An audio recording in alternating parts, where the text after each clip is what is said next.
Cutler here with episode 10 of the ENSPIRES podcast.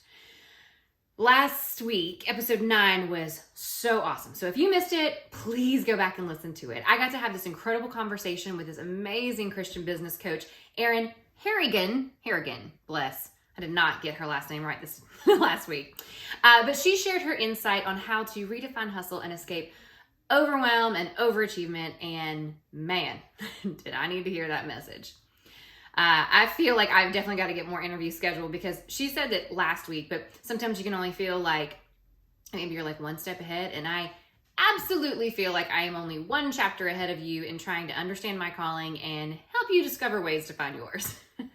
I do find some grace in the encourage title of this series because these little messages are meant to put courage in you. And I've decided that it might be what I say that inspires you, or it might be that it might just be because I'm fighting everything inside of me trying to convince me that I am not worthy to be saying anything and that I'm saying it anyway. So I just have to keep reminding myself that I'm not sharing this podcast for the 10,000 people who will never listen to it. I am sharing my heart for the one person who may not have the time to read Jordan Raynor's book, but needs to read it, but may have 10 to 20 minutes to listen to these podcasts.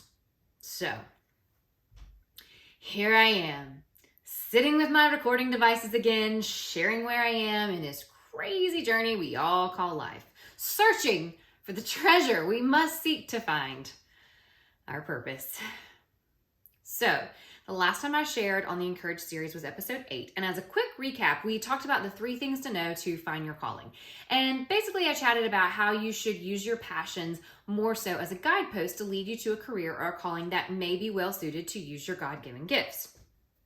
But to understand that happiness and joy and fulfillment didn't necessarily come just from finding a job that you thought you may love, or the world told you like you should be doing, or the church makes you believe is like the only way to glorify Him, but more so developed when you find that vocation that you can do exceptionally well in the service of others, and then that's when we find deep happiness and passion that is sustainable over the course of our career.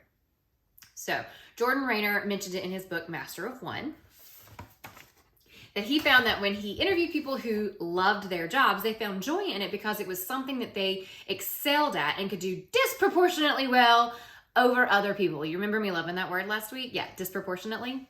That thing that you are so good at, you don't even realize that you're much better than others because it comes so easily and so natural. Like that thing that you hear other people say like, wow, how did you do that? Or, whoo, I could never do that. Those are your God-given gifts. And I kind of left you at the end of that podcast with a realization of myself that I still don't feel like I know where or what my calling is exactly, but that I was in a unique space where I have formed some hypotheses and I'm currently testing them. When I was thinking about it, I felt like I really needed to clarify what that means in my life a little better, possibly to help you grow, or maybe just to speak my confusion into creation so I can open my heart and mind to receive some clarity. So here's where I am. I read the book by Jordan Raynor called To Create. This book got me all fired up to pursue some other passions that intersect with areas that I feel like I have some other pretty evident God-given gifts, like in singing and speaking and mentoring and event design specifically. Like this is ultimately where the ENSPIRES platform originated and developed, because what I wanted was to use the gifts that I'd been given, that I'd been putting on the shelf per se, because I was pouring my entire life into event planning, like generally speaking, gifts that I certainly have more of a passion for than just everything and only event planning. So I felt like ENSPIRES was this great place to share what every gift had in common, which was the ability to inspire people through music, through training, through leadership development, through education, through speaking and coaching, and even through creativity in the special events that I design. But then I got started into his follow-up book, Master of One, and in the beginning of the book, it was like, you need to find your one thing. Like,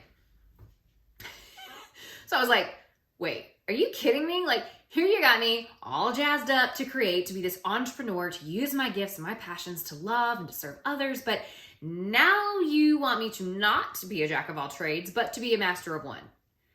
How in the heck do I figure that out?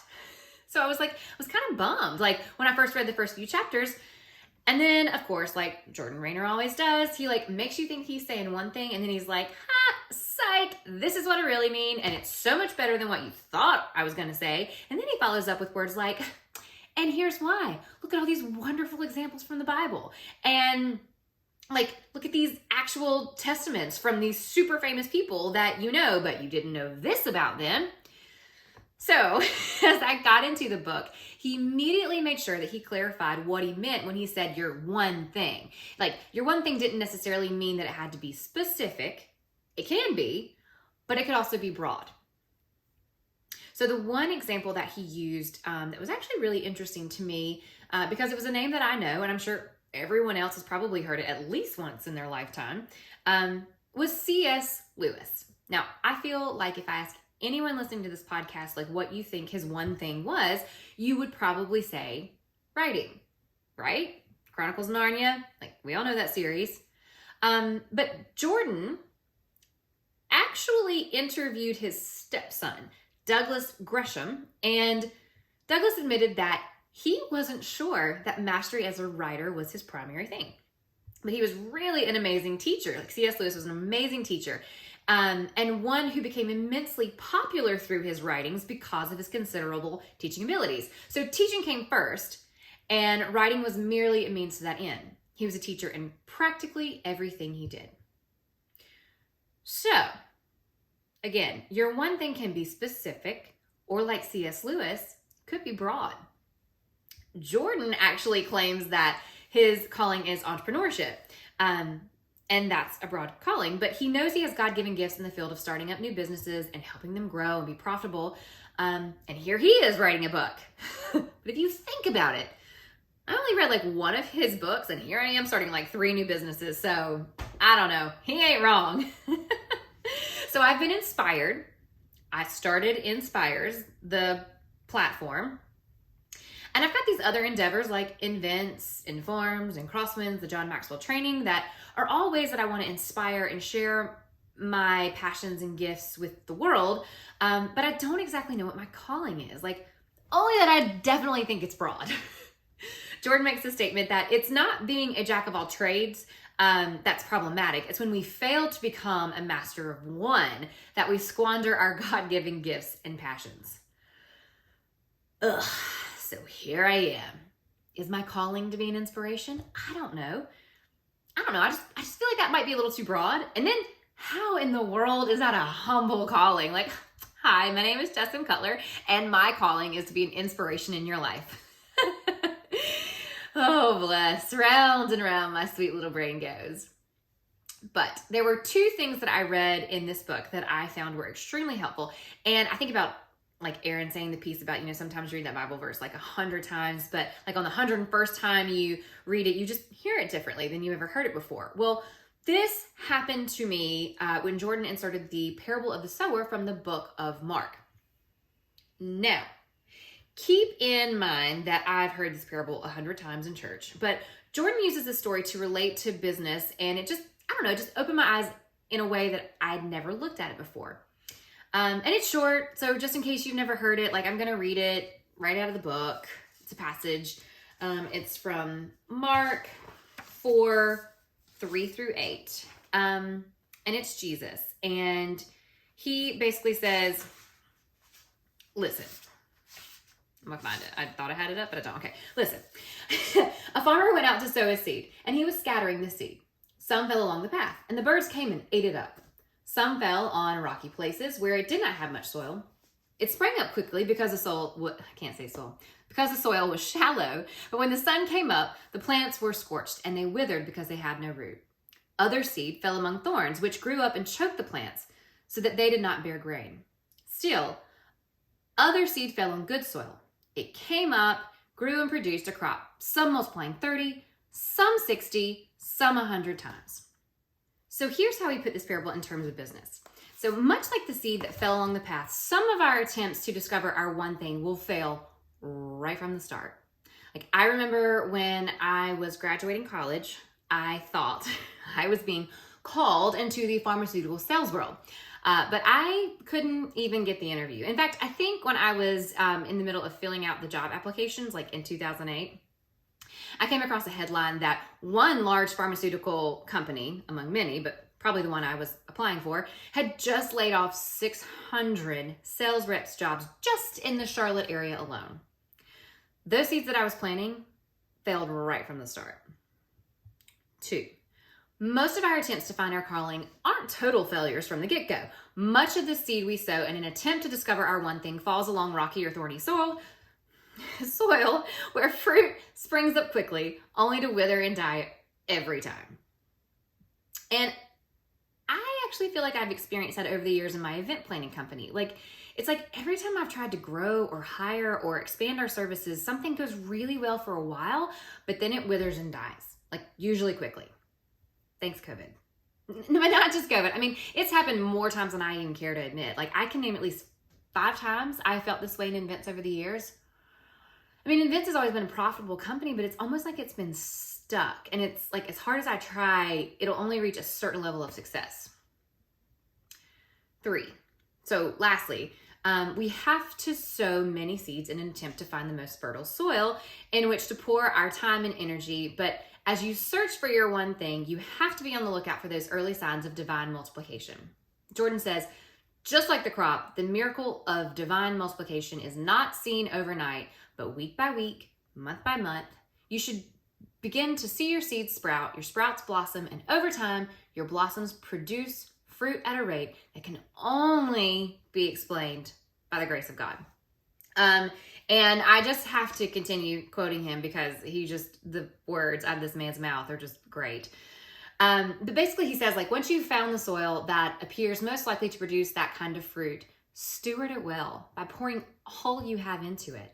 It wouldn't make much sense if after viewing the fruits of the initial sowing, the farmer in Jesus' parable chose to sow more seeds along the path on the rocky soil and in the thorns.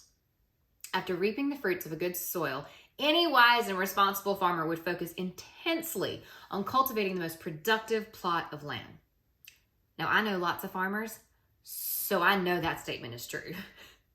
Similarly, once you find the good soil in your own career, the spot where your passions, gifts, and opportunities are beginning to produce significant fruit, it's your responsibility to develop and nurture that soil, pursuing mastery of the work the Lord has created you to do. So, that's what I'm looking for. The place where my seeds are divinely multiplying. The process to find your calling is not going to happen overnight. It's going to take some time. I'm from the country. Ask any farmer how long it takes to plant and yield a crop. Months, probably. Certainly not days or weeks. So the process of finding your one thing is to, now bear with me here, explore, choose, eliminate, and master. Now, just in reading those, that seems like such a long process, just in the steps it lists. But the last thing that I want to talk about today is my little guiding light as I realize I am just getting started in the explore part of this process. And it's basically, Jordan says his 5 principles of effective experimentation. So remember how I said I was at this place where I formed some hypotheses and I was testing them? Well, here is how I am experimenting. 1, place little bets. For anyone in college, these would be short-term internships, or for us with careers already, this would be side hustles, projects that fall outside of your job description. Well, check, check, and check. Event planning and design is already something that I'm doing professionally, so I'm not placing little bets there. But I am with crosswinds the band that I'm the member of, and Informs, and certainly ENSPIRES. 2, embrace being a jack of all trades. How do you know what you're supposed to do well and forever unless you explore as many options as you can? I always like to put this in terms of finding my husband. I had to date a lot of guys to have that moment when I met Will that he was that I was yes, this is the one. Okay, and like maybe that's not the best example, but it's true. Like I've always told Will that I dated some really good guys, but when I met him, like it was like he walked in and combined all the best qualities of every guy I'd ever dated into his one wonderful self. Like I'll never forget after 2 weeks of hanging out with him that I was like, dang it, I'm gonna have to marry that one. And I did, and it was the best decision that I've made to date besides rededicating my life to Christ. 3, and I love this one. Fail fast. Coming from someone that thought she never failed, and to be truthful here, like I knew things were not going as planned, but I just had a mindset that if I fixed it before anyone knew, like it wasn't really considered a failure. But in my humility, I began accepting those failures and understanding that failures should be celebrated because of the tremendous learning opportunities that they can provide. So the faster I realize I'm failing, the sooner I can take in the valuable information I am learning and never do it again or do something different. And, I love this. Like Jordan says, like risk should be celebrated and fear of failure should be minimized. I know people who won't even start because they are so afraid to fail. And now I'm like, what a shame, because they are missing out on such an incredible opportunity to learn and grow. But the other thing that I want to point out in this 2-word principle is the word fast, right? Fail fast. I'm a cycle girl. If I start something, I have to finish it. Like Will says that I would ride a plane all the way to the crash site if it meant finishing the journey. And he's not wrong. Like, I don't know, it's got to be some kind of like OCD. Like I'm pretty sure it links back somewhere in childhood when my parents wouldn't let me quit anything in the middle of the season. Like we quit after, but like not during. Like we started something, we had to finish it. And I think like I always do, I just took it to the next level in like all things in life. So whatever. But fail fast. Don't fasten your seatbelt when you know the plane's going down. Go strap on a daggone parachute, take what you've learned and move on to the next opportunity. 4, go where you will learn the most. Now, I really like this one because obviously like I'm a straight A, want to do it myself kind of girl. And when this basically means like to prioritize the speed of learning like over short-term income when you're still learning. It actually makes me think of like my first year in business and events. I wanted to make all the money, and we did. I got to pay $25,000 to the IRS to show how profitable a business I had. But after doing it all myself, learning everything from accounting to marketing to obviously all the areas of planning that I thought I had to handle because I was quote unquote an event planning company, gaining 30 pounds in a 6-month period, and like not having any friends or family, almost losing my marriage. Like I think about if I had just taken that $25,000 and went to a place, paid for that marketing, that accounting, like went to someone who knew more than I did. I don't know, just hired another event planner to work with me in the office, like full time, like how much quickly I would have learned the things that I know now. No, Jessica couldn't go where she learned the most. She loves to do it the hard way every single time. Lord, please help me get through that mentality. Like money's just money. You can always make more of it, but time is a limited resource and we cannot get any more of it once it's gone. So when you're experimenting, go where you will learn the most. Prioritize the speed of learning over short-term income when you're still trying to discern your calling. Like he says, the more quickly you learn, the sooner you'll be able to choose the work you can do masterfully well. And then lastly, 5, keep your one thing in mind. Be on the lookout where seeds are starting to take root, grow, and show early signs of divine multiplication. Like, I think if I had actually been looking for the places and services in my event planning businesses, or in my event planning business, no, I don't have 2, I have 1, that were divinely multiplying in the beginning, like I wouldn't have been chasing all these tiny little groups to add a band here or call a tour there. Like, but I would have seen that when I designed an event, I fell in love with every design. Like I took pride in the customization and the creation that I was able to provide for each client that requested that service. But I wanted the money. I I wanted to be the go-to girl. I wanted all the business. I wanted to be that yes girl. So instead of focusing on finding my real purpose, I just wrapped everything up in being everything to everyone.